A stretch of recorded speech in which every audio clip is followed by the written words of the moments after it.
Alright, sorry for the delays, but let's play the fairy song again.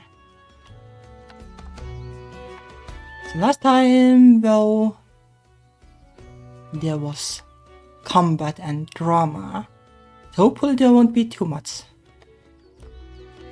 more of that. Hello. Like, the good thing is that the cast is small, so unless everybody dies, well, there shouldn't be too much death.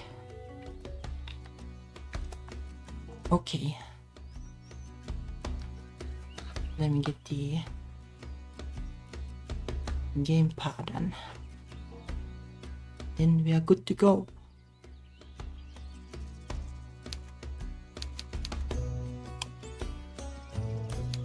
We are hunting a dragon, I guess.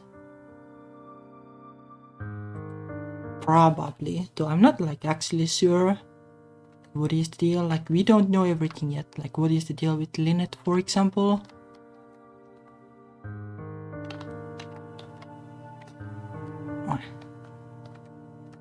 Okay. Oh yeah, and also this thing, like, is she like really the knight from the past or something else? Like that too? Already dead, am I? It could just be that the brother was a little nutty.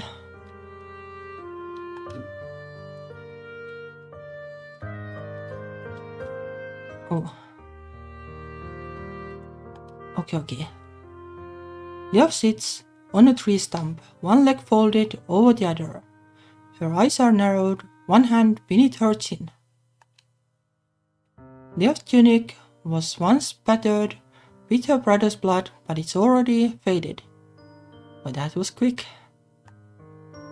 Edmund himself has vanished too, his body disappearing as though it never existed.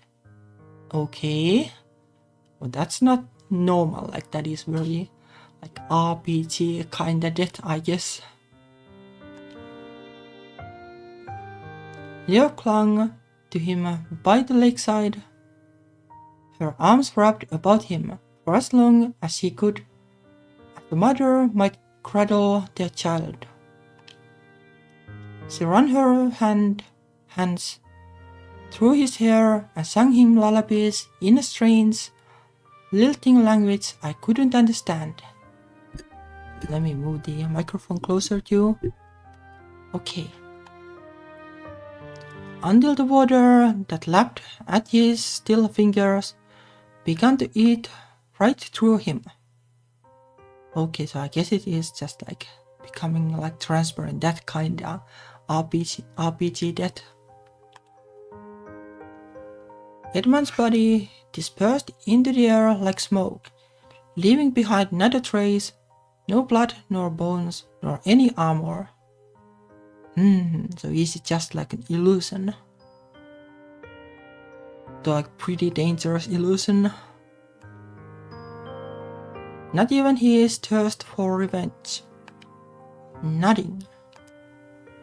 Everything about Edmund has vanished from this world, but I suppose that's to be expected.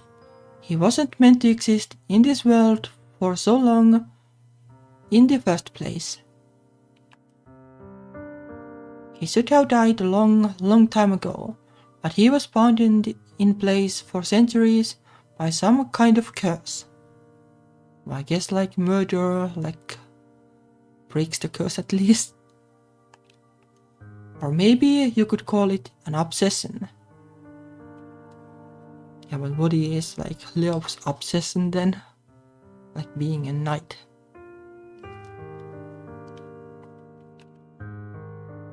He wanted to see Leo again, but he said I was dead, but how can that be? I am not dead. I am very much alive. Though I should have passed away centuries ago.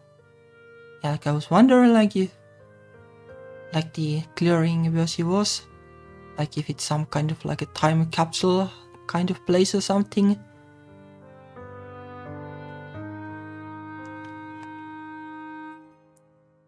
You said you found me sleeping in this forest, correct? Yeah. That matches the legend about the knight. Him just leaving her there basically. That's right. There wasn't a scratch on you. You looked calm and peaceful, like a doll. It must have been magic that induced me to sleep for so long. I was lost in my slumber for centuries. In a sense, it was quite like that. But you awoke me, my lady, so I could fight for your honor. I have drunk in so many wondrous sights, and eaten so much delicious food, and learned so much about this new world. I can't be dead. Well, that is a complex, philosophical question, what is alive to begin with. I can still feel the sunlight on my face and the wind through my hair. My muscles ache after walking for so very long, and my bones feel weak and weary. My heart too, kinda understandable after yesterday. Your presses a hand against her chest. It hurts, I can feel pain. And if I were dead, that wouldn't be possible. Kinda depends on the definition of death, I guess. I shouldn't be alive, it is true, but I am. That is indisputable. Or is she the original Leov or a copy in a sense? But then the question is when do you stop being the original? If you're an exact copy, aren't you basically the same? I exist, and I won't let anybody take that away from me. Leov's voice is feverish. I don't think I have ever seen her look so worked up before. Everything's changed since Leov went to sleep. Even Penchapel, with its teeny tiny population, is bigger and vaster and grander than anything Leov knew in her time period. We have indoor plumbing now, and electricity and the internet. We have wonders Leov could never even imagine in her time, because it was so far separated from all she knew. This world must be incredibly alienating to her, but still she tries to press on. Maybe she could keep going because of her brother. He was still alive in her manner of speaking, and he tied her to the past. Now that the tie has been severed, he's dead. They have killed him. He's gone, but you're still alive, Leov. You are. I take Leov's hand in my own and squeeze them, willing her to look at me. Her hands feel hard, calloused after grabbing her sword so tightly, but this doesn't dissuade me. If anything, it makes me want to cling to her all the more. Edmund said you were dead, but he was obviously wrong. You're with me, and you're real. That's not something that can be argued with. And that is precisely what's bothering me. He said Leov was dead, but I am still alive. The book was found in the library. The book we found in the library said much the same thing. The brave knight who faced the dragon in Finchapel's forest was run down. They died. If I really am that knight, I should be dead too. Maybe you did die once, But this forest is filled with mysterious creatures, you said as much yourself. What if they took pity on you and they rescued you before you passed away? Actually, give me a second. This time around I forgot the phone again.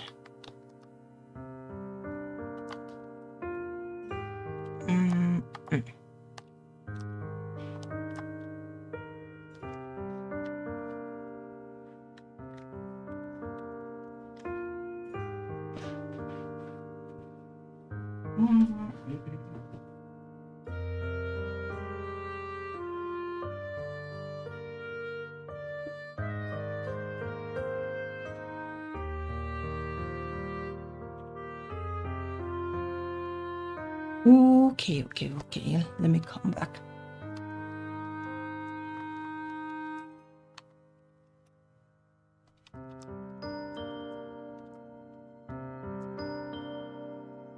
Okay.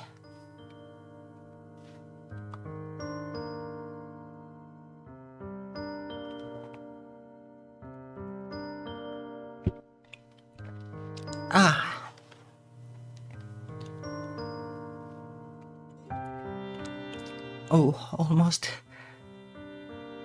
almost drunk the drink the wrong way, making me cough. But not quite.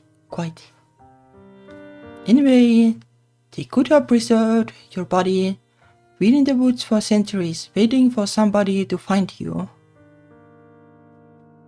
But there are like other things too, like why the magic with the sword and stuff, like where does that come from?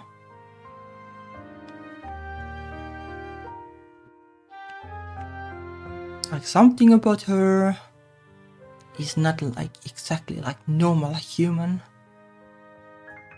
Unless like everybody used magic in the past. When I put it like that, it kind of sounds like Snow White. They aren't dwarves, but Lynette might pass for an evil queen.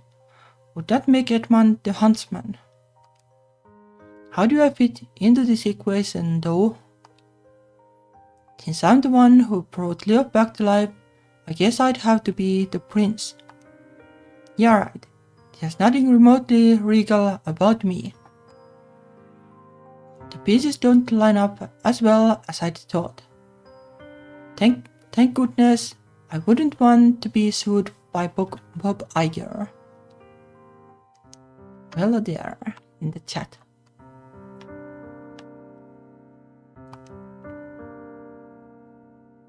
Do you think that's possible? I don't know what's possible and what isn't. I don't know anything about fairies.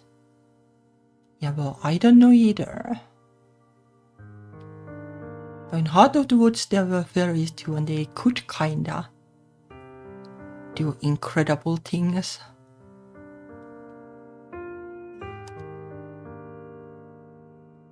But I do know you, love. I don't think you'd ever lie to me. I've known her a very brief amount of time, but I have a pretty good assessment of her character. Yeah, she is very direct. If I had to write her end of term report, I wouldn't use the stock prices Miss Gillespie put on my report. Lazy and disagreeable. For those who are interested. I'd call her brave, noble, hardworking, and above all, earnest. Yeah, maybe even too much. She's not a liar. If she was, I never would have grown to care about her so much. I don't think that I would lie either, but perhaps I have been lying to myself. If I accept my brother's words at face value, then it would seem that he is not really my brother, and I am not really Leo. Yeah, well, yeah. Who knows? I only think I am Leo. have been borrowing her name and her past, but nothing about me is truly mine. It could be possible. Yeah, but that's again like complex philosophical problems. But that makes no sense. Leo pushes me away and begins to pace, her fingers running through her hair. I remember the crippling grief I felt after my mother died. I remember playing at being a knight with my brother in the forest, fending off his blows with a wooden stick. I remember my honest desire to protect my home, and the derision of my father's friends when they heard of my ambitions. I remember it all, down to the last detail. How can these memories not be mine? If I'm not loved, there'll be nothing left of me. I won't even be a person anymore. I'll be like a pot whose contents have been tipped out. I'll be empty. No, that's not true. You won't be empty.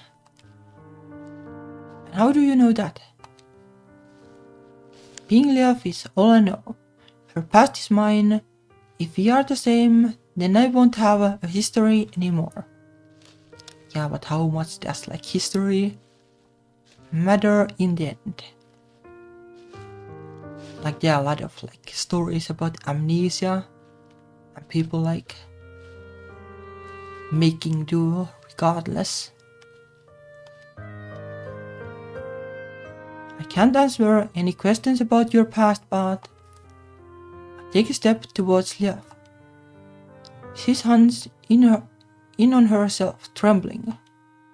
Suddenly, she looks so very small and uncertain that I'm stuck with the desperate desire to protect her. Just want to make her feel better.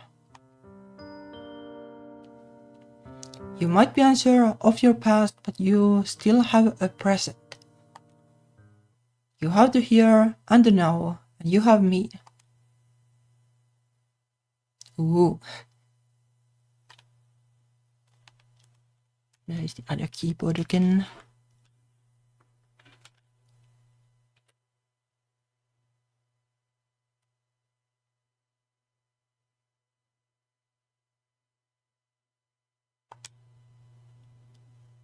I throw my arms about Leo's waist tightly, enveloping her in a warm embrace.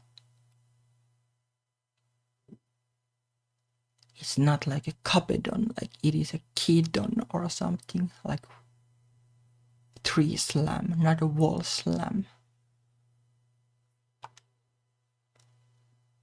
I don't think she was expecting my embrace because she staggers back, surprised. Marnie. It will be alright. Please don't cry. Leo's hair tickles my cheeks. I can smell her scent.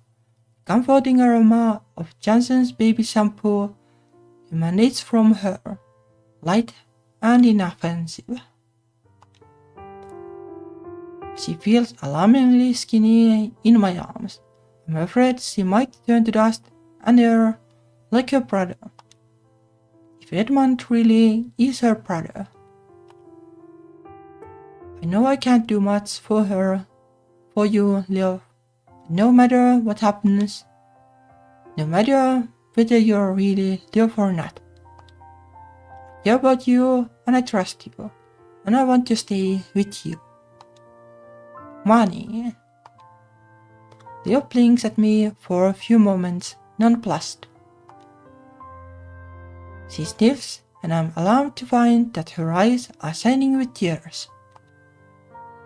How can you pledge your allegiance to me when you don't know who I really am? I do not even know who I am. I don't know how I found my way in this forest, and many of my memories are hazy. I can recall my past in perfect detail, but I have no way of knowing if that is really my past. I thought I was Leov, but that might be a lie. And I'm telling you that I don't care if it's a lie or not. Even if you are not who you think you are, you're still a good person. You put yourself in harm's way so you could protect me.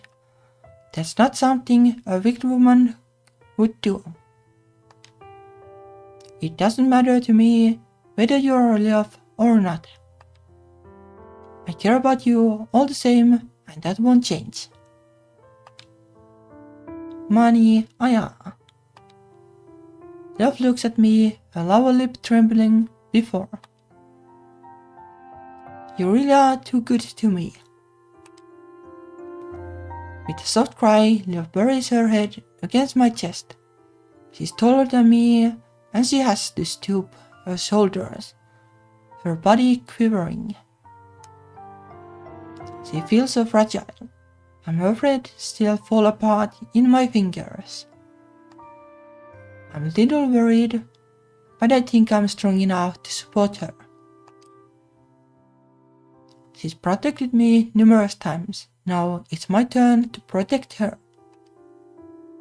It's alright. I'm still here. You can cry all you want. But it's embarrassing. I decided to become a knight so I can't cry. I shed all my tears after my mother died. I told myself I was going to become so strong nothing could bring me to tears ever again. Well, that's kinda unnecessary though.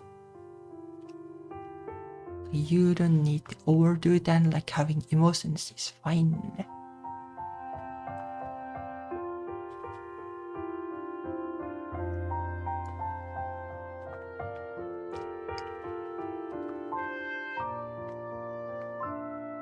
Like having the courage to show emotion is well,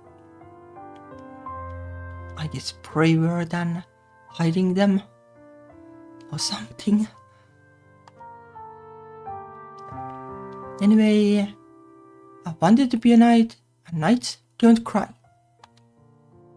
They smile brilliantly like the sun, and they protect those who are weaker than them. I never wanted anybody to call me a sad, stupid girl ever again. I wanted to be a hero. I thought that was what I wanted, at least, but what if that was all a lie? I don't think it's a lie. You sound sincere enough to me, but there's a flaw with your thinking. A flaw. Love sniffles and best, and blinks at me through teary eyes. What flaw? Even heroes can cry. That doesn't make you weak. In fact, nowadays people think being honest about your feelings can make you stronger. Yeah. My mom's a therapist, so she delivers corny lines like this all the time. I used to roll my eyes whenever she'd tell me to practice wellness or self-acceptance, but now I think I finally understand what she means. Like Leov, I was desperate to hide my real emotions. I didn't want to be weak. I shied away from people and blinched beneath their wandering fingers. Can I touch your hair? You're so cute, just like a doll. I never seen anybody so tiny before, because they made me feel like less a human. I like how the team comes together, like with both of the characters. That is nice. I was a curiosity to them, almost like a small fluffy animal in a petting tube. I tried to mask my feelings in inadequacy by wearing black and scowling, just as Leof tried to hide her own anxieties behind her dreams of being a knight. But facades aren't always enough to get us through life. Now that sounds pretty fancy. I guess even I can say smart stuff from time to time. Sometimes we need to acknowledge our own weaknesses. If we keep pretending they don't exist, they'll prey on us all the more. Then they'll swallow us. Edmund was so obsessed with his sadness, he lost sight of who he really was. But that won't happen to you. You're not alone. You have me. Oh, Mani, you always seem to know the right thing to say. Leof smiles in a wan, watery smile. Her cheeks flushed from tears. Is that because you went to school and I didn't? Well, I guess like to a degree, I guess. Nah, I never got very good grades at school. I'm not very smart. The school report Miss Gillespie wrote about me was a downright character assassination. You think, based on her scathing comments, I was a nefarious serial killer, not a lazy girl who sometimes spent her lessons gossiping with Helena. But I wanna be here for you, at least. You're way more important than maths or English lessons. I don't know what a maths lesson is, but it sounds rather complex. I have no idea like what they called it back in the day, but surely they had math. Maybe just like, I don't know, like peasants didn't really know about it.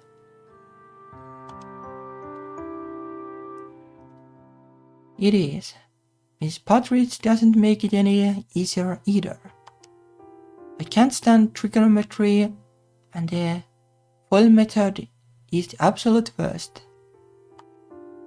My head is starting to spin already. These long words and boring concepts are a lot to take in for a simple girl like me, but it has helped ease my worry somewhat. Leof giggles. Really though, I must thank you for comforting me so. I do wish you hadn't seen such a side of my character though. I vowed to be your knight. I wanted to protect you. But now you are the one protecting me.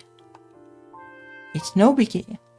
You are not just my knight. We are also friends and, well... Oh, hello there. I glanced to one side shyly, my face flushing pink beneath a thick layer of white foundation. We are girlfriends too, I guess. That's correct. Girlfriends are another modern concept I don't quite understand, like this trigonometry you mentioned, but I would like to understand it. So it's basically lovers, I guess. Like in the beginning or something. I want to understand everything about this era. I want to stay with you and experience all this world has to offer. Let's hope like we'll survive the dragon or whatever it is. Leof draws in a deep breath, steadying herself, then wipes her damp cheeks with the back of her arm. She smiles bravely, backlit by the warm sunshine. In this moment, she looks every bit the brave and valiant knight I saw on the stained glass window in Finchapel Church. But before I can enjoy my new lease of life, I need to learn who I really am. Am I love or am I somebody else? Right now, I'm unsure. But I think if we venture even further into the forest, answers will reveal themselves in due course. Well, hopefully, I guess. I was afraid at first, but I think I'm ready to accept the truth now, no matter what it is. I know if you are with me, I shall be able to bear it. Thank you for being with me, Mani. You have supported me from the very moment we met. And I really do love you.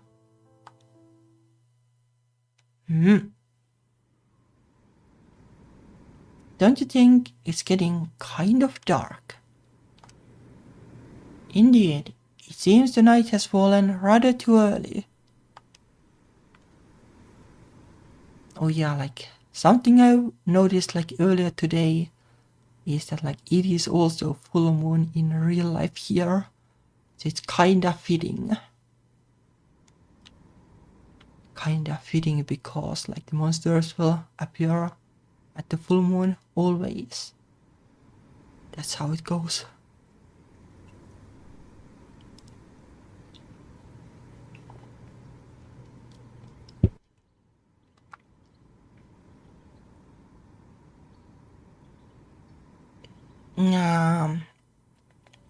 We have been wandering this forest for a while, but I doubt we have been walking for that long. Love glances around our surroundings skeptically, as do I. The sky above our heads is now a dark, velveteen blue, sprinkled here and there with stars. The moon itself is obscured behind ropes of mist, but I'm sure it will be round and full, like a saucer of milk. Time is fast running out. We only have so long before we can get to the bottom of this convoluted mess, but nothing seems to be going right. Time isn't working as it should. It's going by too quickly. I'll check my phone. Maybe there's something on the news about this. I fish my mobile out of my pocket. The screen is dark and impervious, revealing no secrets. I turn it on, but... nothing happens. I hold my finger and unbutton a little longer, willing the black screen to burst into life with the familiar Samsung Chidal, but there's still nothing. It's completely unresponsive. That's weird. Did it die? But I charged it before we went out. What the hell is going on? I check my phone as though this might jolt it back to life. Of course it doesn't. My mobile remains unresponsive. Without any power, it's nothing more than a black, enigmatic, very expensive paperweight.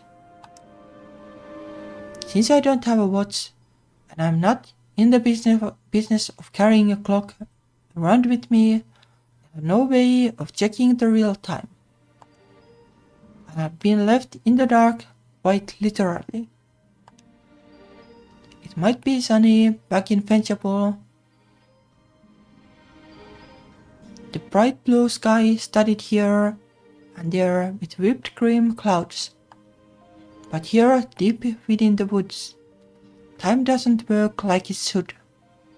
It pauses and chatters like an old record, skipping here, stuttering there, sometimes cutting out hundreds of years hanging on onto a single second. Stupid piece of junk. I stuff my phone back in my pocket, then kick at the nearby tree root with the tip of my boot. It doesn't make me feel better. In fact, it actually makes me feel worse. My foot is killing me. What is this thing again? I'm pretty sure she did this in the beginning too. Son of a... Tata. Full language won't get us anywhere. I know that, but this is totally screwed up. I can hear devilish whispers hovering in the cool air like cobwebs. Each word is sharp and pointed, and they make me shiver. Oh dear, the poor girlies are completely lost now. Where can they go, I wonder? What will they do? Not even we know. Not that it's any of our business. They should have given up while they had the chance. The moon is still hidden behind the fog. It's not too late to run. Turn back. But watching them squirm is so much fun. No human has ventured this far in and lived to tell the tale. Oh, go screw yourselves. I might not be able to see the voices, but I sure as hell can tell them where to get off. They piss me off. That chorus of invisible voices, so callous, so catty, so obnoxiously human despite their supposedly mythic status. They remind me of Leona Davis's crew back in John Whitcliffe's, whispering in the cafeteria, heads bent, shooting sneery looks at those they have deemed members of the loser brigade. As a golden member of the loser brigade myself, I'm used to being stared at from afar. And let me tell you, it kinda sucks. The invisible voices shush themselves into non-existence at my angry cry, though I can hear a few residual giggles here and there. Dear prawns, did you need to be so rude, Manny? I didn't need to, no, but it made me feel better. I cannot condone that. It isn't very ladylike behavior. And you'd know all about being a lady, wouldn't you, Miss I Want to Be a Knight? No, point taken. Leo smiles bashfully. Then I shan't say anything more about your conduct. I wouldn't want to be a hypocrite. My conduct is the least of our worries here. It shouldn't be this dark at this hour. I don't know the exact time. Thanks for dying on me, phone. But I doubt it can be much more than 2 or 3 o'clock. It's the middle of the summer, and the sun shouldn't set for at least another 6 hours. Why won't my phone just work? I don't get it. It is quite a curious conundrum, yes. Maybe there's too much magical energy in the air. I beg your pardon. Your phone, as you called it, is a relatively modern invention. I don't understand its inner workings, but it must be a very complicated talisman. Yeah, I like this game. This is really interesting. Was like,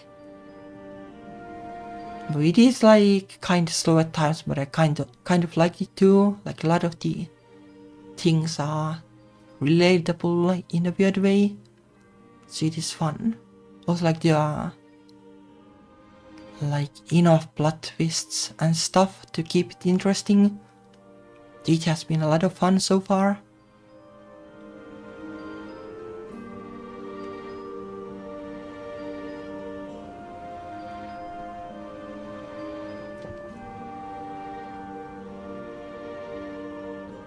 It is a long game though, so kinda like tricky streaming tricky streaming material because of that. Also my tongue gets in nuts today for some reason. But maybe it gets better after a while. This forest, however, rejects things like logic and reason. As there is so much magic here, it stands to reason items from the age of enlightenment would not work. Or not sure like what the logic there really is, but sure. We have entered the realm of fantasy now. Anything is possible. Anything, huh? I don't know if that fills me with much confidence. If we get trapped here for too long, Ron will definitely freak out.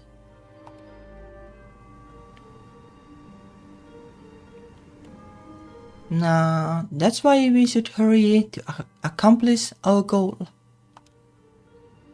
I don't know what lurks within the woods, but I feel that we are fast approaching our destiny.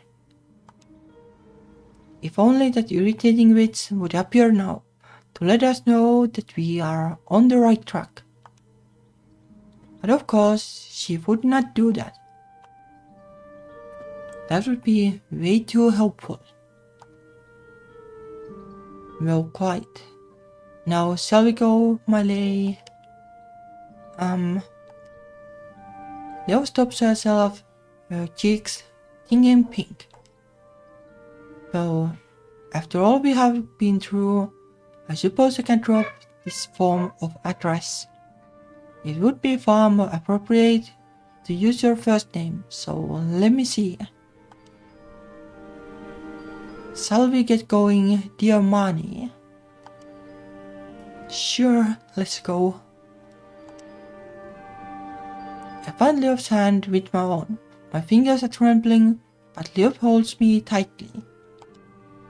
I know she won't let go, no matter what happens.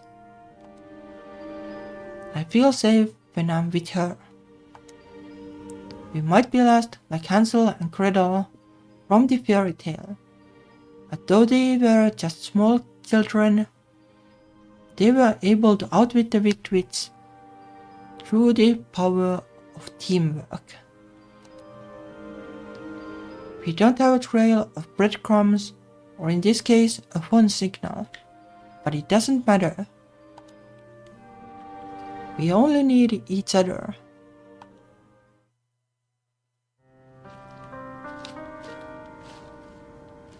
I'm not sure like how much use Mani is going to be, like she can't fight. At least like according to her own words, she's not smart either, so well, we'll see. We walked through the trees in relative silence, our hands clasped. Though the air is cool, my palm soon starts to get sweaty. Still, I don't pull away. I'm afraid if I relinquish my grip of Leof's hand, she'll disappear, just like a phantom. As we walk, the stars grow more numerous above our heads. Twigs snap, underfoot strange birds twitter among the branches, and fog begins to roll along the ground. The fog gets denser and denser with every footstep. It worms its way beneath the hem of my skirt and the back of my shirt, tearing my bare shoulder blades, so I shudder. Soon the fog is so thick I can scarcely see a foot in front of my face. Now what will we do? Love comes to a halt, her fingers still grasping mine, as her eyes attempt to penetrate the misty veil about us. Yeah, she has been super strong so far. Though for better or worse. No, well, maybe there was no other way because the brother was like, well, not cooperating in any fashion, I guess. The trees emerge from the fog like Romero zombies, the branches waving in the breeze like rotten limbs. There's something indescribably eerie about this scene, and I can't help but share Leo's sentiments. What will we do now? Where can we go? I'm just about to suggest that we toss a coin. Maybe that will help us decide which way to turn. Then I pause. I can hear something. It sounds like footsteps. What was that? Who's there? I don't know. These footsteps are slow and shambling, almost like my grandma's. But there's no way she could be out here in the dark, not this far into the forest. What did those obnoxious fairies say before I chased them up? Wasn't it something like, no human has ventured this far in and lived to tell the tale?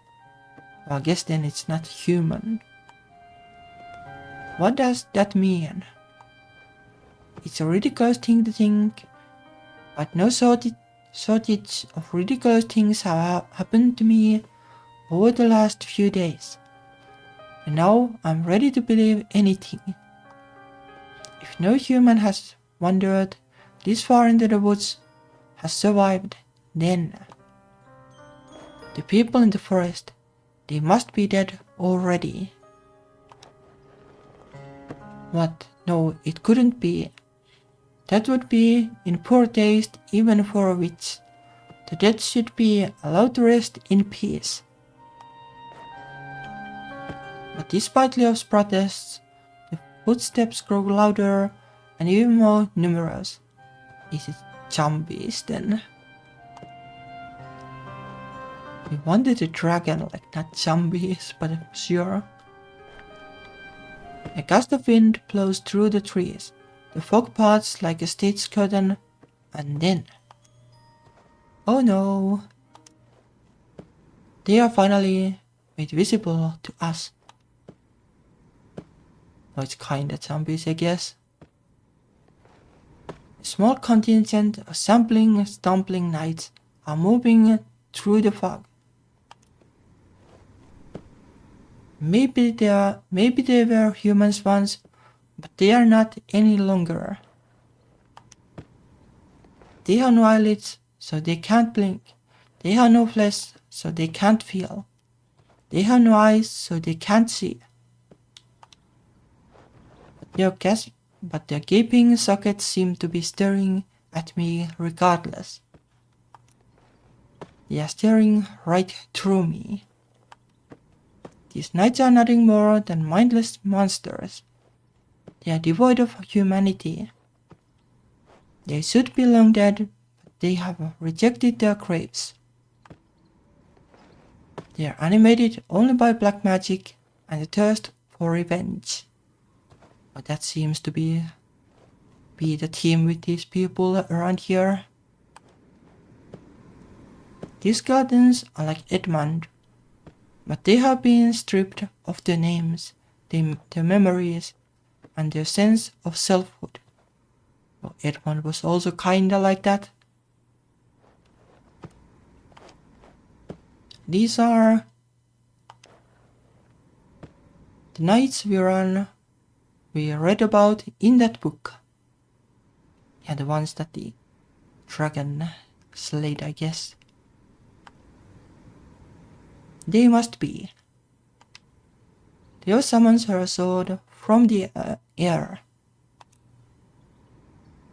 They must have challenged the dragon in the forest. And they failed.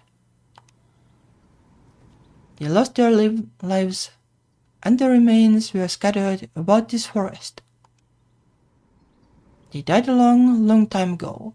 I cannot say for how long they have been wandering these woods, but I had to put them to rest. Yeah, I guess.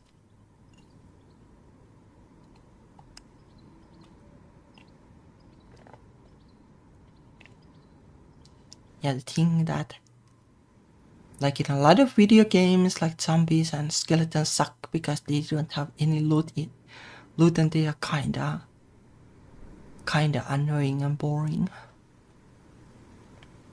But let's hope they are more fun than that. As a knight, that is my duty. Leo points her blade at our encroaching foes. The sharp point glimmers in the moonlight, promising pain, but this isn't enough to deter them. I don't think they understand the danger Leo's blade poses.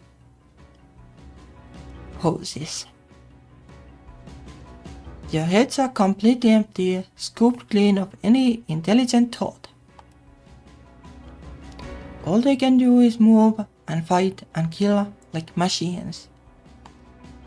These knights have all fallen once before. They have lost everything. But Leo is still alive. She has beliefs and dreams and hopes for the future. And that is why she will win. I have seen enough zombie movies to know that living will always triumph over the dead. It kinda depends, like a lot of people don't make it in those. I haven't seen like zombie movies really, but I have seen video games, and usually that is the case, like a lot of people don't make it. I'm sorry, but there is nothing I can offer you. Killing me will not reverse the cruel fates you suffered. You can try to best me, but I will not let you succeed. I will return you to the dirt once more, so you can finally sleep. So saying, Leo dashes forward, sword in hand. The skeletal warriors lurch forward to parry her blows, but they are too sluggish. They can't see with their staring sockets, and Leo dispatches them easily. He deflects wild swings, a sword fending off 1, 2, 3 attacks all at once. To Leo, this is child's play. She doesn't even break a sweat. She disarms one skeletal warrior, then plunges her sword through his skull.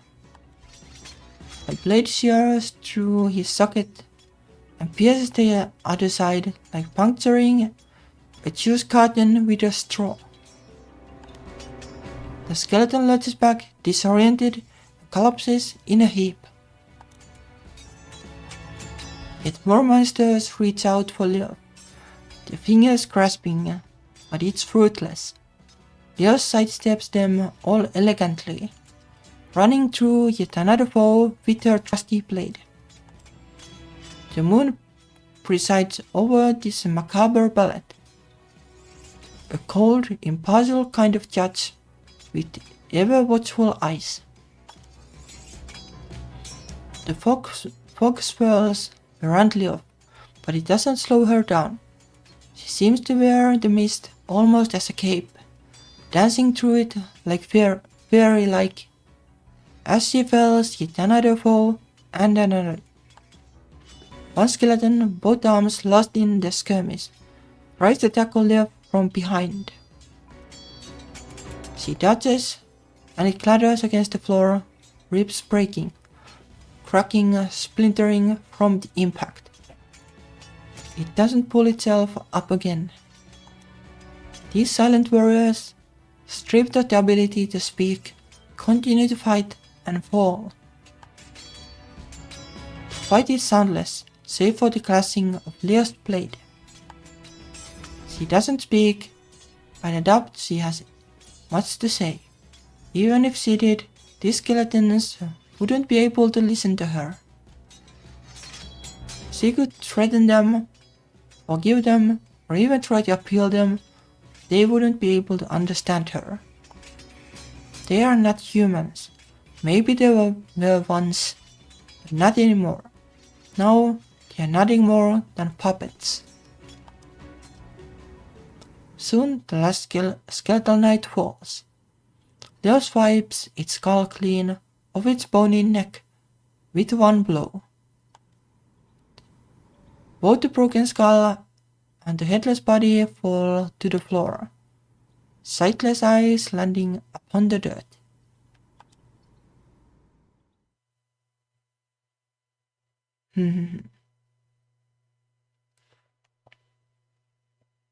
That was pretty smooth, I guess.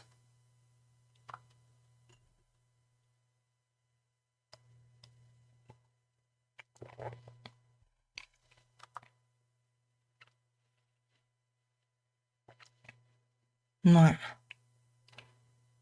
Leo stands there, sword in hand, her eyes narrowed. Yeah, probably not. At least it seemed pretty easy.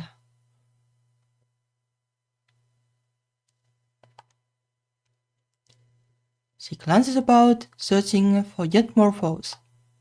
But the forest remains quiet. It's too quiet, in fact. Like if those were like the knights that attacked the dragon, maybe the dragon is nearby too.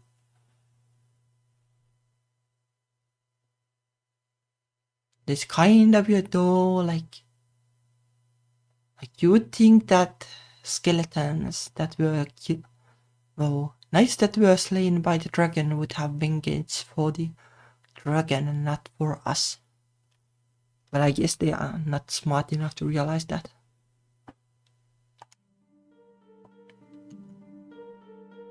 I waited bated breath, hardly daring to breathe. The ground seems to shudder beneath my feet. There's one final fight left, which will mark an end to this incredible, fantastical night. The fallen warriors, flesh stripped from their bones, morals from their minds, didn't die in vain.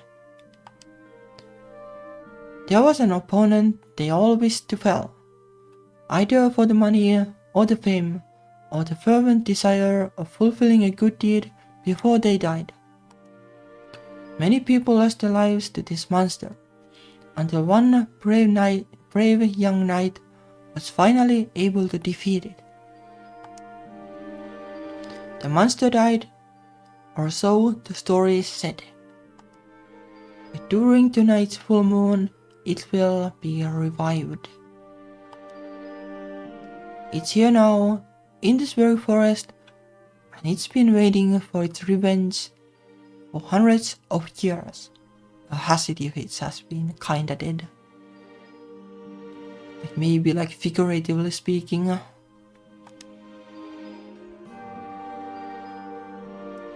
beast that was immortalized in the stained glass window in Penchapel Church has finally shown itself. There's no way a creature like this could exist in the modern era, but...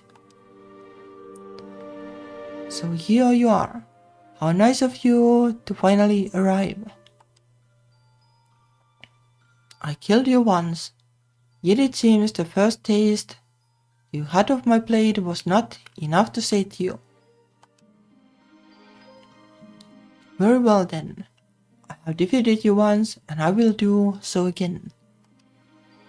My name is Leof, daughter of Algar, and I will not bend before you. I am not afraid of you, you vile dragon. That reminds me of Lavos from Chrono Trigger in a way. A slow roar rumbles through the forest. The very trees themselves seem to shiver, all the way down to the roots. Then out of the fog, there emerges the head, then the neck, then the muscular, scaly body. Okay, that's an interesting dragon design. So it has like wings and like it's kinda human like, I guess. Like it's kinda like a dragon and kinda like a demon, I guess, something like that. Also it's really big.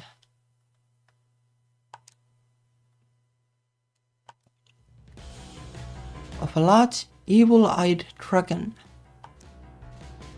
The dragon looks at Leof and I for a few moments motionless. Its eyes narrow, its claws scraping against the earth. When it exhales, I can feel its cool breath across my face. It smells not of brimstone as I initially expected, but something even more fearsome, death and decay. How many people has this dragon snapped up between its razor-sharp jaws? I have no idea.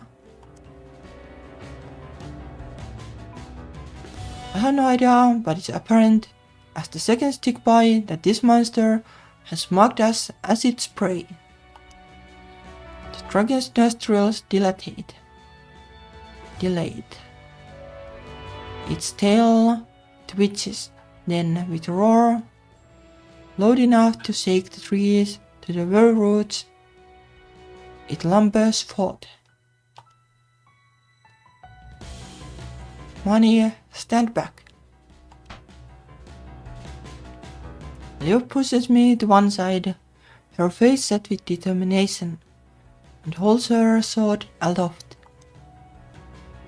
The dragon swipes at Leof with its claws, but she dances around them.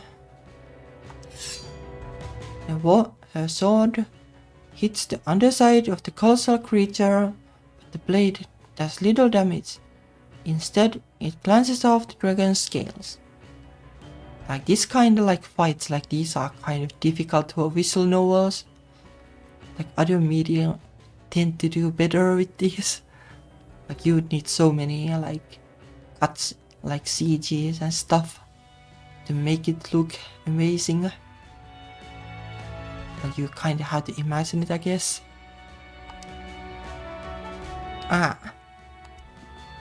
Leo jumps back before the dragon can clasp her stomach open with its claws. You are stronger than my brother. I will grant you that, but I will not back down so easily. I am a knight, regardless of my appearance, and I will never be reduced to a mere plaything. I have more pride than that. The dragon swipes at Leof again, as she avoids its claws.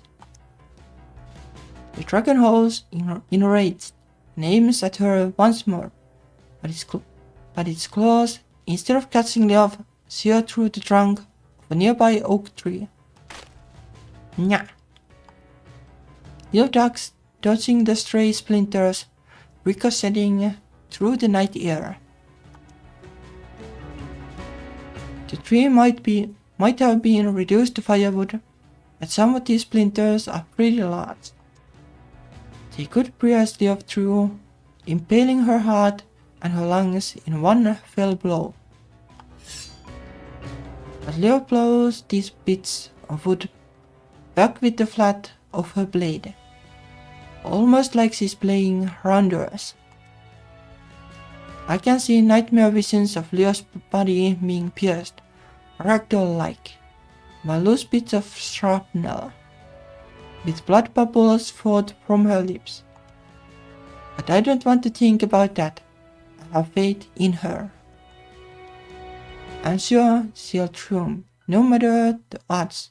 After all, head down, money. She said she would protect me.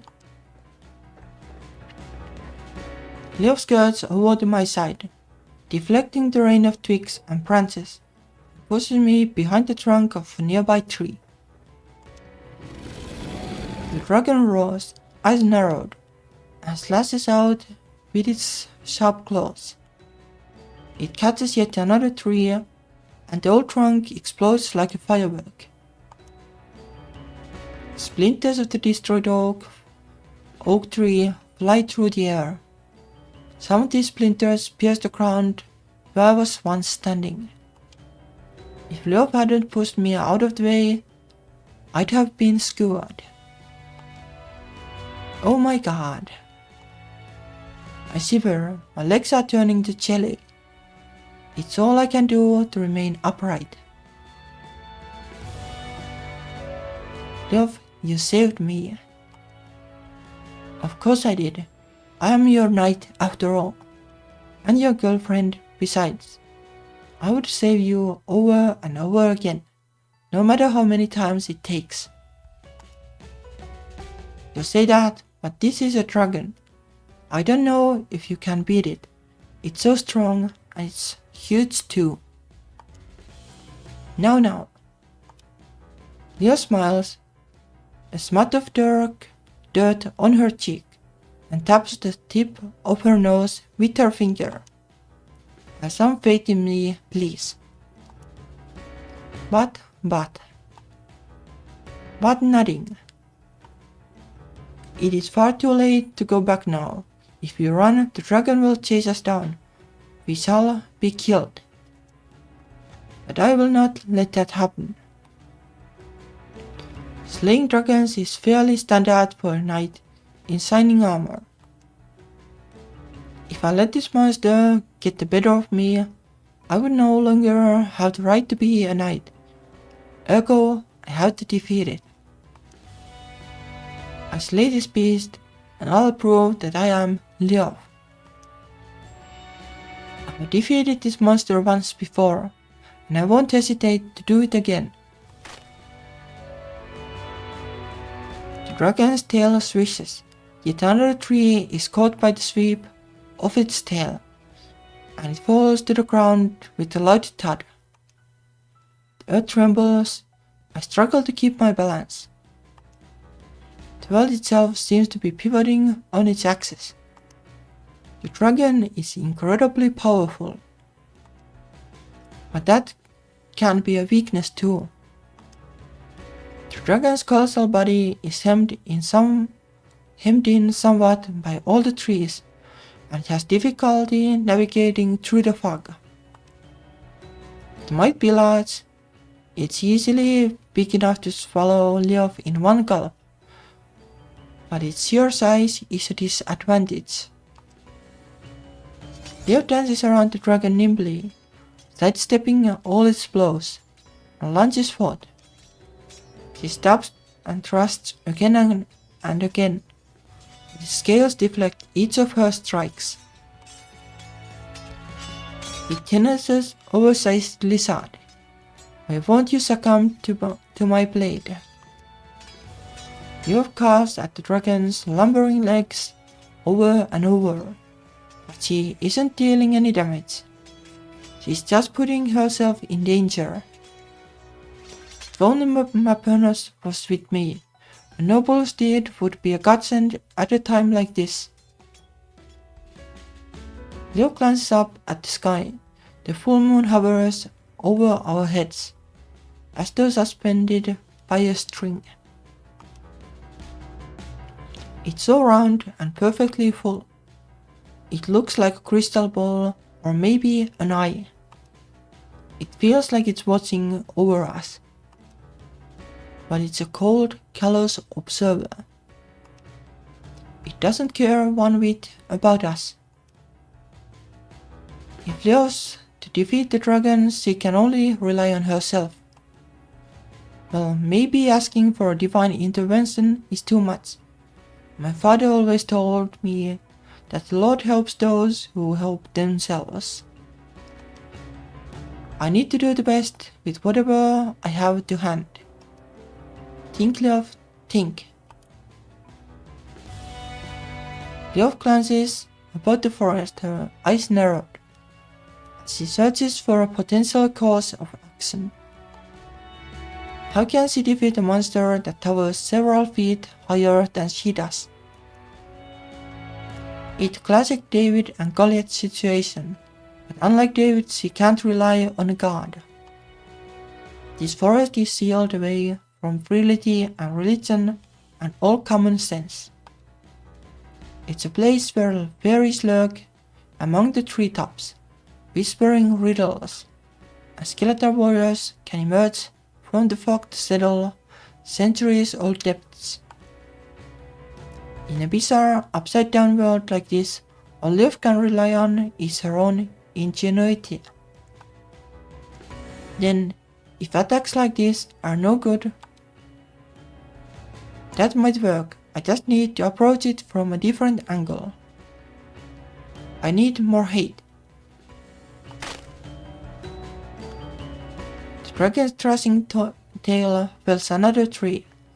The once mighty oak is severed at the base, as though by a guillotine.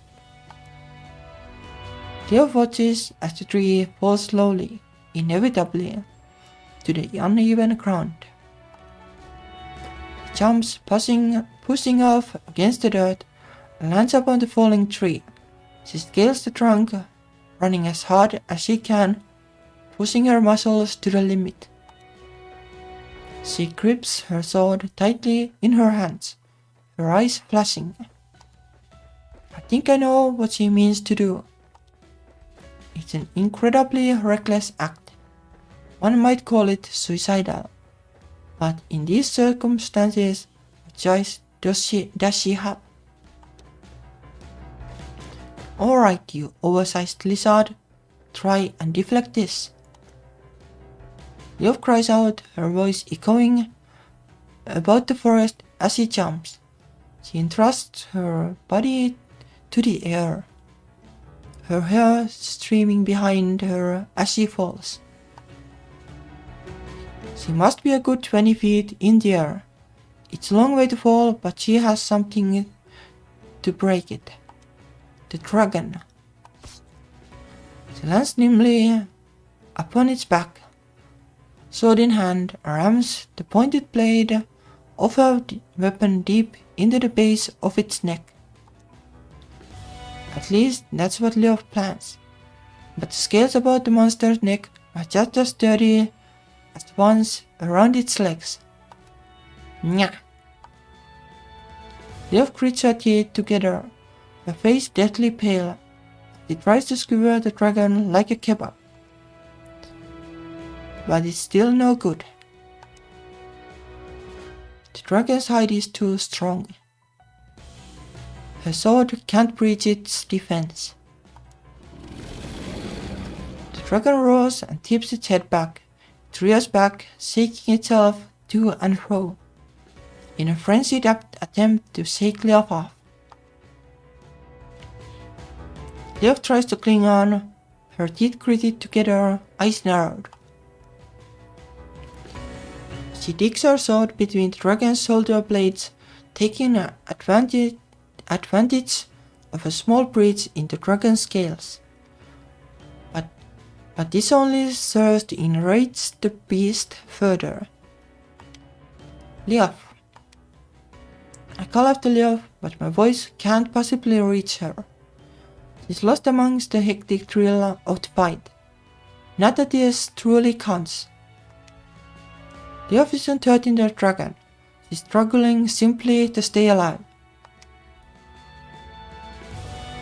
Leof tries to maintain her balance, fingers wrapped tightly about her blade.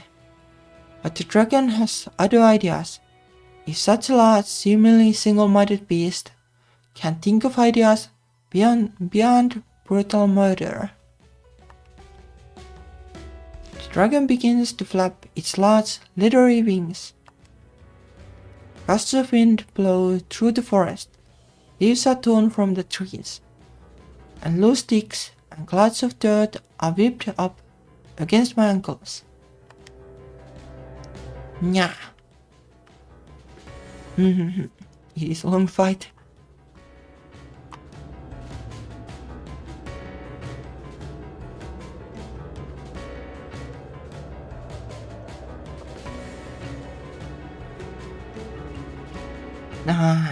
Okay. The sheer force of their velocity pushes me backwards. I try to dig the heels of my shoes against the dirt, but it's no good. I put my palms out, trying to steady myself, but then I gasp pain as a gnarled root pierces my skin. I'm bleeding. But that hardly seems to matter now. The dragon is ascending into the cool night air. Leo still perches precariously upon its back. The dragon looms over the tops of the trees, so large it blocks out the light of the milky moon. This really does look unreal. It's like a scene from a fantasy movie, or maybe the front cover of a heavy metal album. And I thought the skeleton warriors were unnerving. The dragon hangs in the air, high above my head. Its wicked, bat-like wings flutter back and forth, suspending it within the night sky. Then it lets out a fearsome roar. It's starting to move. The dragon arcs through the air, dipping and twisting and spinning as Leo struggles to remain upon its back. She can't hold on much longer. Leo's grip on her sword slackens. I can't see her face, I can barely hear her voice, but I'm sure she's screaming, shouting, slipping. She's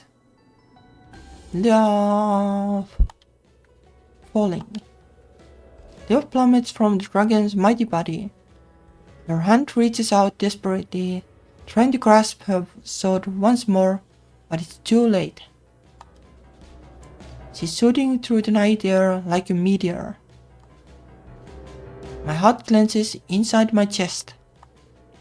I need to save her, and fast, before she lands and breaks her neck. Leo.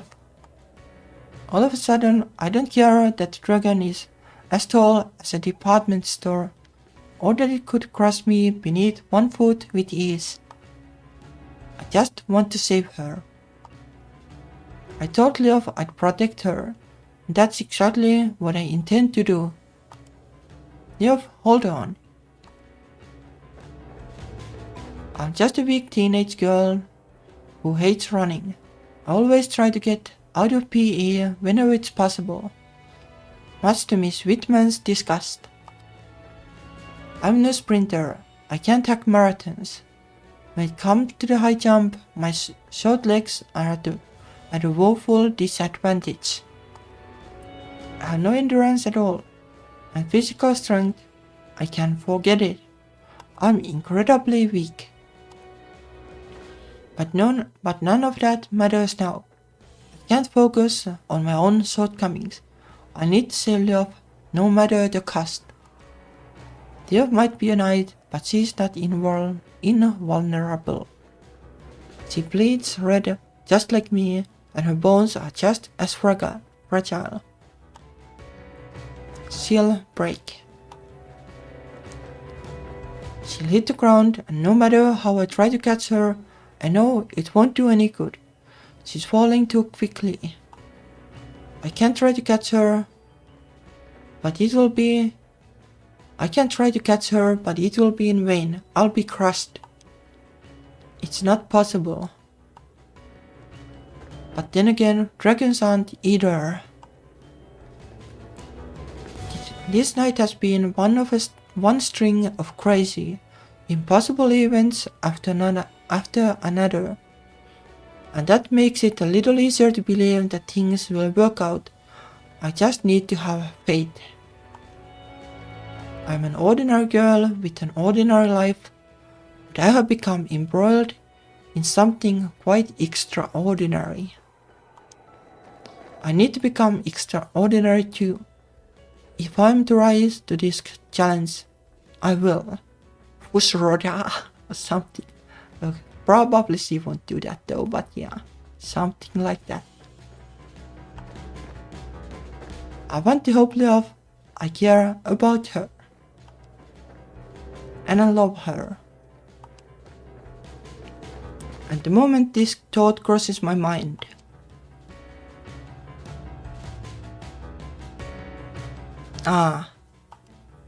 Gran's pendant exudes a strange light, even brighter than that of the moon, which hangs above our heads. Time slows to a crawl. I see love falling, and I reach out, arms outstretched, mouth wide. I can rescue her. I know I can. My body has been imbued with some kind of strange, arcane magic. The world around me is muting. This forest isn't as it was before. The dragon isn't what I thought it was either. Gran said that this necklace would protect me from harm. I kept hold of it to humor her, but I figured it was one of the many symptoms of her advanced age. I thought she'd gone loopy, but she was right about the fairies. Why wouldn't she be right about this? Magic exists within this forest, and it exists inside the necklace Gran gave me. Its magic will protect me no matter what. And with it, I can protect Leov too.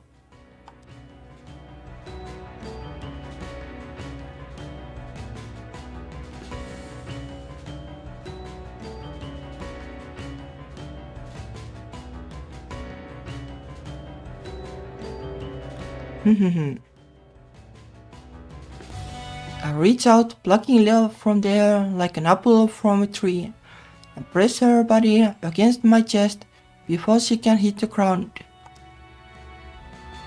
There's no bruised skin, no broken bones, no bleeding, no wounds, no hurt, no pain. It's just her and I, my arms around her, and hers around mine. I hold her trembling body close, as one might reassure a child after a particularly bad nightmare. She winds her arms about me, her shoulders shaking. Mani, oh Mani, I could see my whole life flashing before my eyes. I was afraid I was really going to die. It's alright. You don't need to be scared. I'm with you. But I thought, I was afraid I was going to die and then nobody would be able to protect you. I was terrified of failing my mission, of failing you. I would hate for you to be hurt because of my own stupidity. I examine Leov, frowning. She looks rather worse for wear. Her hair is badly rumpled and her eyes are frenzied. Her face is pasty white, like a ghost's. She came very close to dying a few moments ago.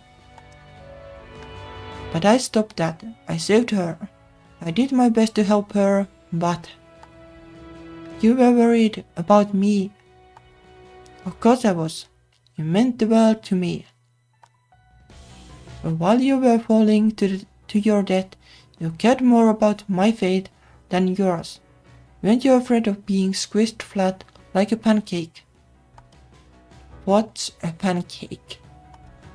It doesn't matter what a pancake is. Don't you think you have got your priorities all messed up? Though I have never been overly concerned with my own safety. That's why my father and my brother worried about me so. They thought I was foolish, and maybe I am. But how else could I become a knight? If I thought too much about myself, I never would have been able to pick up a sword and go into battle. You really are selfless to a fault. Am I truly selfless though? I told myself I wanted to help others for the sake of it, but my actions were more self-serving than that. I wanted to feel like I deserved to be a knight, despite all the naysaying. I wanted to prove everybody wrong. That's why I rode out on dangerous quests. Though everybody told me I was crazy. They were right too. Maybe they were, but you held true to your own ideals, and you never gave up. That's why I care about you so, and that's why I want to help you. I might be an average teenager with a below average score in the high jump, but this forest isn't a normal place.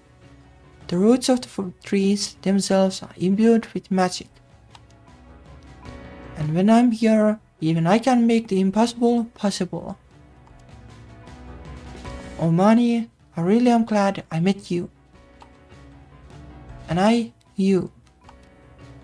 Girl smiles at me fondly.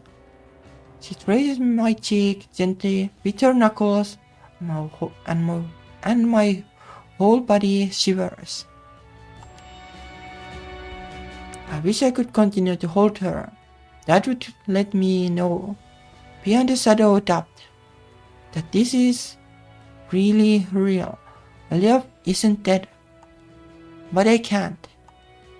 We still need to worry about the dragon.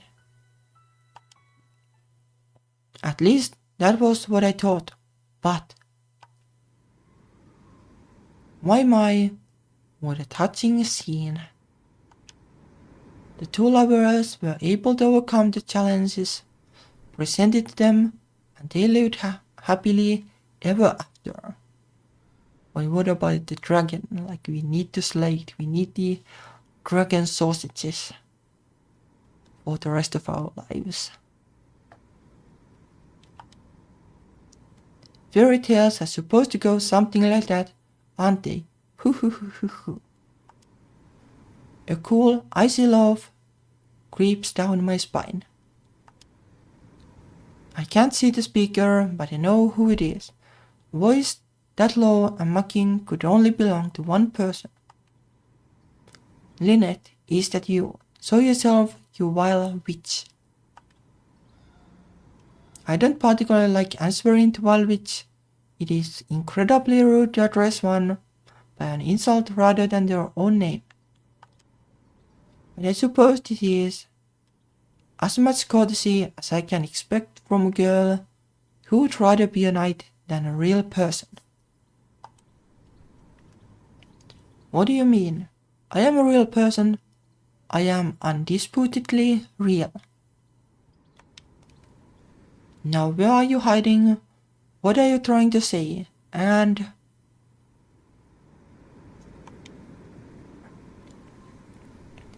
Lev pauses. She glances around, eyes a little too wide.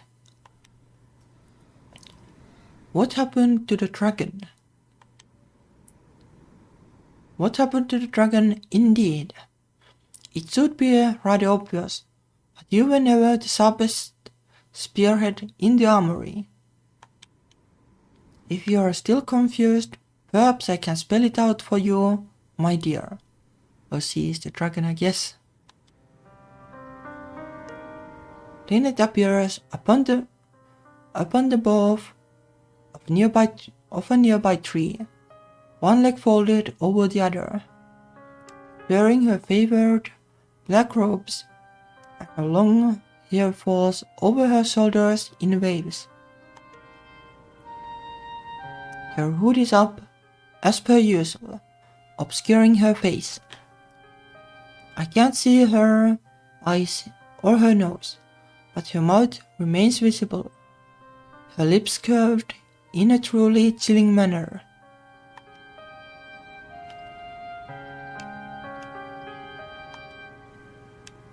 I am the beast which you fought against so ardently. I am the dragon that lurks within these woods, and I have killed untold scores of young men over the years. No, that cannot be. But it is. I remember it well, for my memory is not nearly as pure as yours, my dear Leof. The men who tried to stand against me were all so young, so bold, so brave. They were determined to prove it themselves. They wanted to impress their beloveds, or rescue others, or taste glory.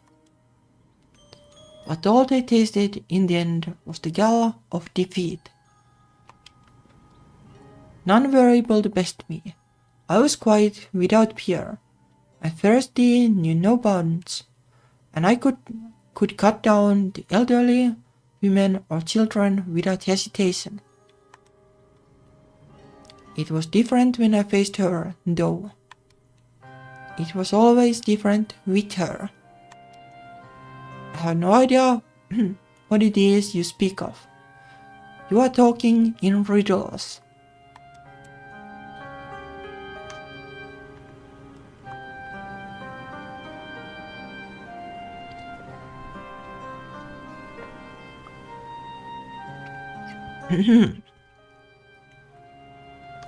Nah. Oh, time has really been flying. I didn't realize it was so much already, but yeah, still a little more. Nah, I thought you said, when we met you earlier, that you did not wish to hurt us. You claimed you had no desire to cause us harm. I don't. That much still holds true. Though I tried to kill you not 5 minutes hence. You must understand, I wasn't quite in my right frame of mind. My body warps and twists during the full moon. I become a horrible dragon, the likes of which you could find in any fairy story. But that is a curse at least. Like that he is like Shrek kinda curse in a way.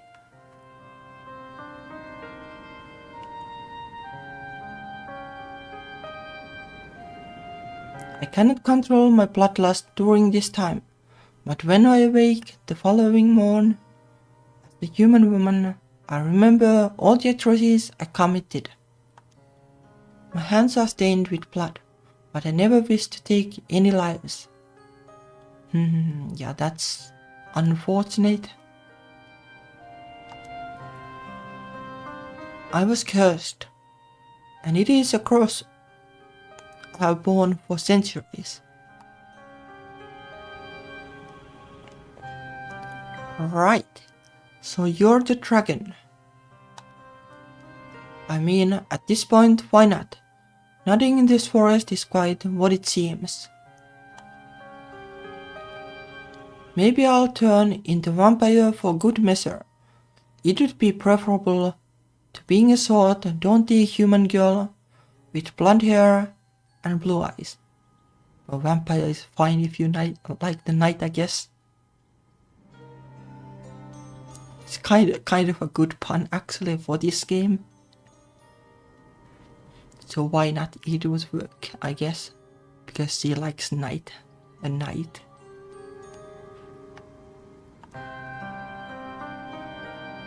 It's a free for all. But if you are cursed, how did you turn back into a human? I was unable to best you. It makes no sense.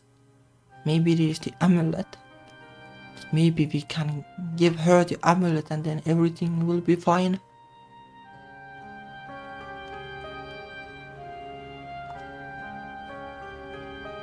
Now that can be explained quite simply. The curse was lifted, albeit momentarily. The talisman your little friend carries. The trinket in her pocket may seem like a piece of bric-a-brac, but it contains within it a high concentration of magical powers. It was enough to save you during your fall. And it was even able to revert the curse placed upon me, though the full moon remains high in the sky. I know not where the necklace came from, but I knew it to be powerful when I first sensed it. I hoped it would be enough to sever the curse that binds me, and I hoped it would be enough to finally open your blinded eyes to the truth. What truth? What are you talking about? So you still haven't realized, after all that Edmund told you. How sad. Lynette Tuts. You really are dense. How could you not have figured it out yet? It is enough to make me cry. But I suppose I can always give you another hint. Do you recognize me now? Lynette jumps down from the tree. She lands nimbly like a cat, her hood falling from her face during the descent. The fabric bunches back to reveal the features she hid for so long. Finally, I'm face to face with the witch. I don't know, like she looks like your typical fantasy anime character. And when my eyes meet hers, I find myself gasping. Though her hair and her eyes are different, her features are remarkably similar to Leof's. Everything about them, from the shape of their noses to the shape of their lips, is almost identical. I don't know, it's really hard to tell though because of the art style. Like all the characters look pretty much the same. Also, I think the eyes are different color. Or maybe it's just me. But I think Leo was brown or something. Yeah. Like what about them is similar?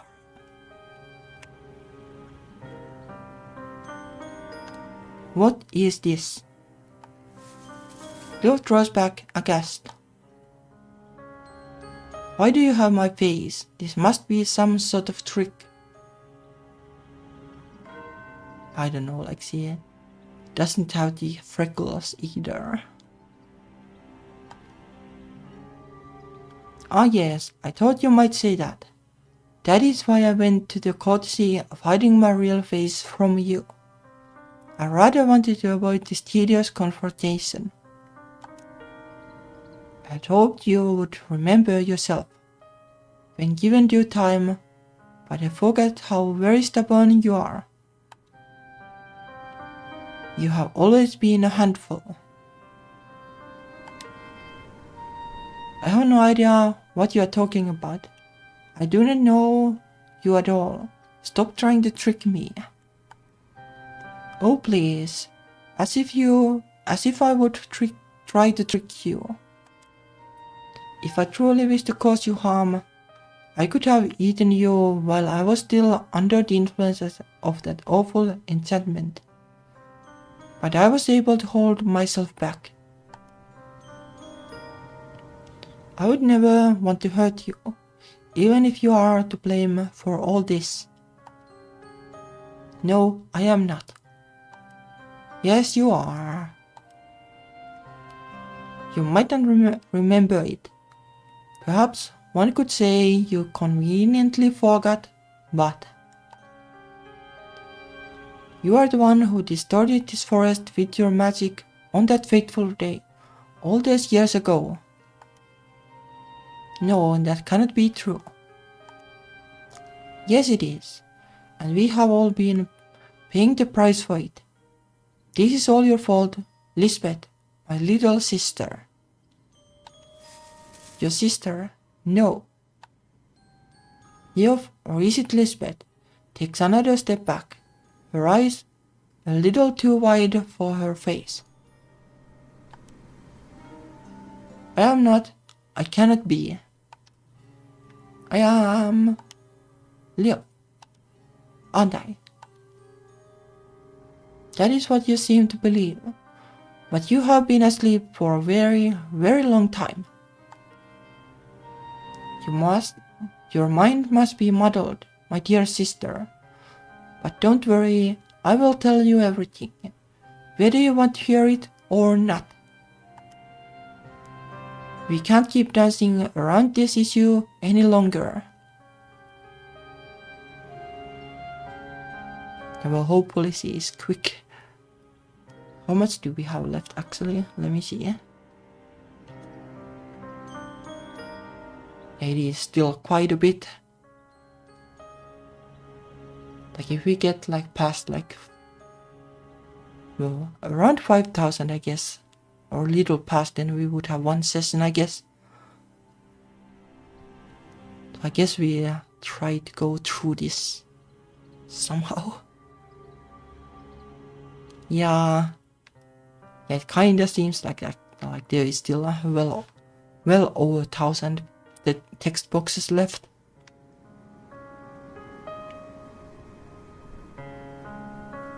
But well,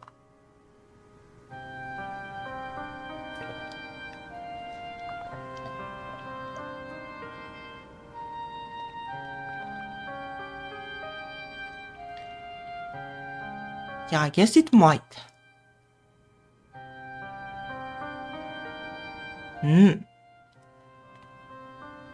Yeah, I tend to struggle with talking enough without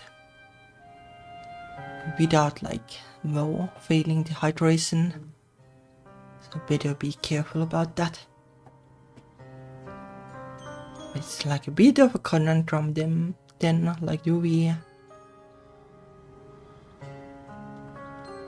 end here and then like basically do 2 episodes? I guess that would still be fine, like next weekend, I guess.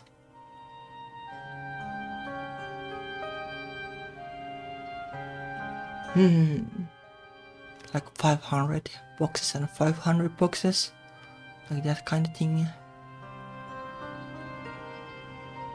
Yeah, I guess that's probably for the best.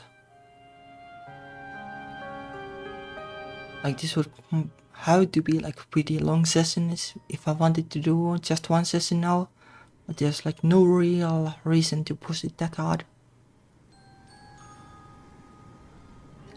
Yeah, I guess it makes sense to call it here then. Also, like if it's, well, I guess it is like story-wise a really good cliffhanger point.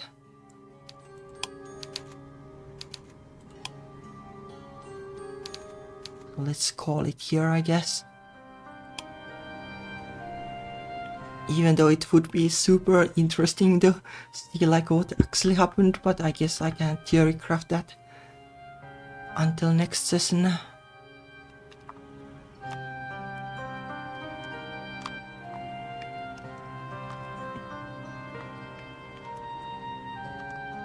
So yeah, well that's that for today, I guess. Well, I do like the plot twist, like it is interesting. Like that's something that like this game has kind of made me realize that for this kind of like longer story you need to have like these exciting plot twists to make it work. At least like this game does it really well. I do like it. Definitely like one of the better visual novels I have been playing. But yeah, we'll finish this next week, I guess. Like Saturday and Sunday, I guess. So yeah, it was fun. Thank you for watching and see you next week. Bye bye.